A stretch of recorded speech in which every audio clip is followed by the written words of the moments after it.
Hello and welcome to BadgerCam. In this week's video I'm going to be building the Airfix 1/72nd scale Boulton Paul Defiant. This is a model of what was Britain's only turreted fighter in World War II. The plane's a bit controversial as to its success in this role, as although it never did very well as a day fighter, it actually did rather well as a night fighter during the Blitz.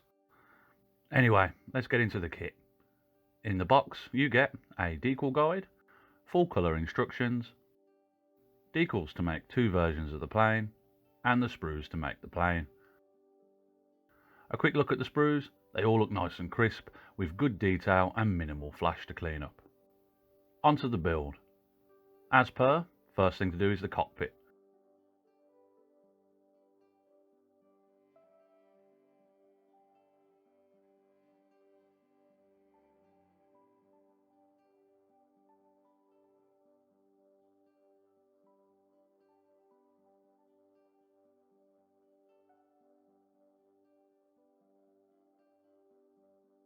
Nothing really to report here, everything went together well.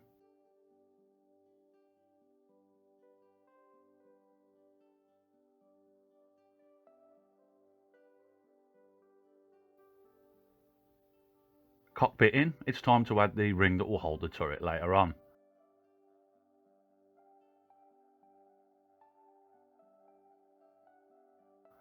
Now with these pieces in place, it's time to get some paint down. For the interior colours I went for Vallejo Gunship Green, as it's a fair match for the UK interior green used on these planes, though it's not 100% spot on.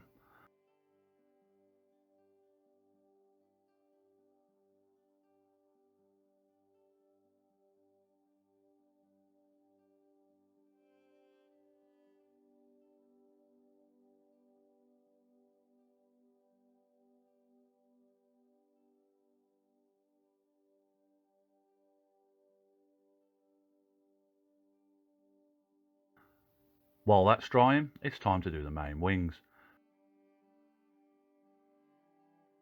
Bit of an odd way they have made the wings, with the ailerons raised on the lower section, but it does help line the parts up.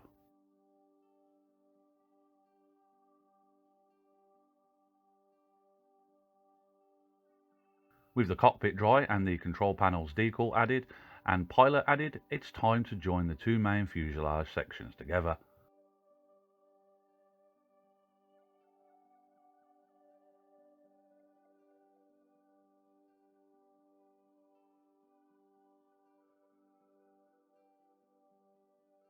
With these joined, it's time to add them to the main wings.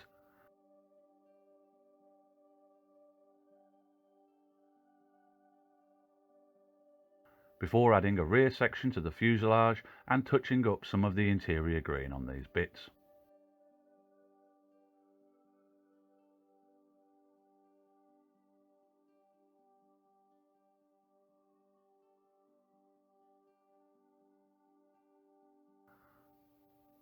I'm really pleased with how this plane's coming together. The whole build for this was pretty relaxed, with only the removing of the fine guns from the sprue and needing to trim the pilot's headrest down to enable the canopy to fit later on being of an issue.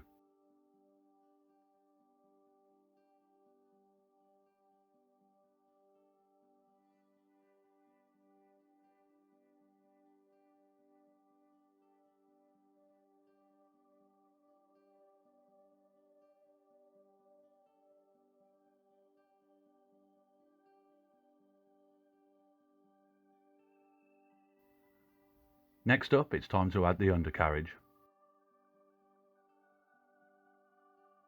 These bits are braced, so actually turn out to be quite solid when dry. When I first looked at these parts I thought they'd end up sagging or drooping, but thankfully I was proved wrong.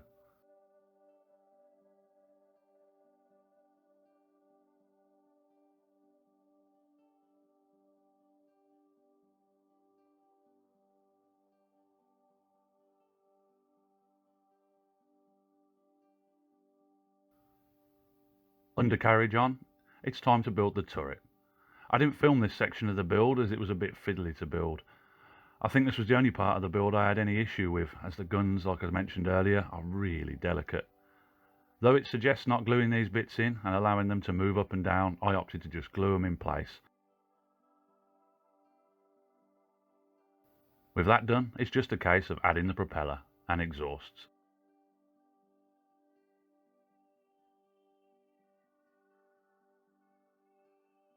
Before adding the gunner to the turret and the turret to the plane to complete the main section of this model kit's build.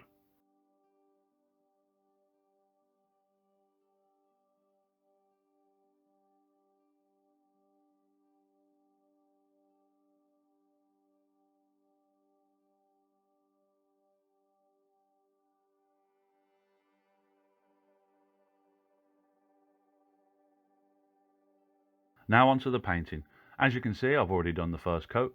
I'm building the Dayfighter version here using Vallejo British Standard Dark Earth and British Standard Dark Green for the upper surfaces, along with Tamiya XF21 for the underside paint. I've had to wait for 3 weeks due to a lost parcel for the upper paint shades to arrive to complete this model, so the underside is already painted on this build, along with 3 other upcoming videos. By the end of the production line of Sand and Spinach, I was sick of the British Standard Green and Brown. And yeah, I think I'm going to move on to building something a little bit brighter afterwards to give myself a break. As per with the painting though, I found building up the Vallejo in 3 to 4 thin layers seems to give the best finish. With the main shades down, I picked out the panel lines with some Army Painter strong tone slightly watered down and used my finger to wipe away excess and leave the paint in the grooves.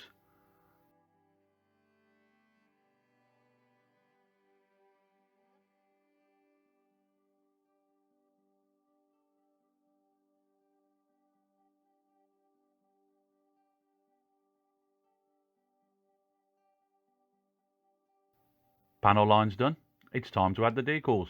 These are all really nice, other than the 2 main side decals for the squadron markings, as there was a lot of carrier film on these and it led to a bit of silvering later on down the line.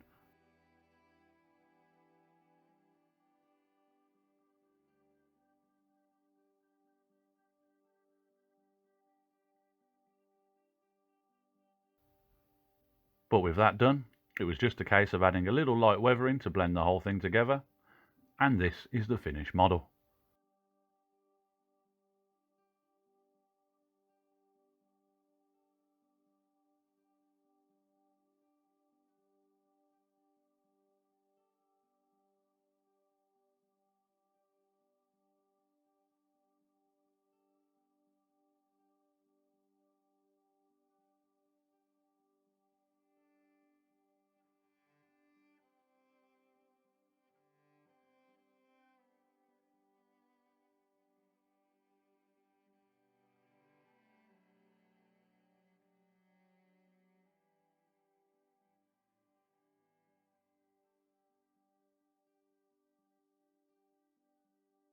I really enjoyed this build. Almost everything went together without any problems, all the fits were good and there was no filler and very little sanding and flash to clean up. I think you get quite a nice model at the end of it. Anyway, that's been my look at the Airfix Boulton Paul Defiant. I hope you've enjoyed the video, and if you're thinking of making one of these yourself, that it has given you a good idea of what to expect from this kit. Anyway, thank you for watching, and until next time, have a good one. Goodbye.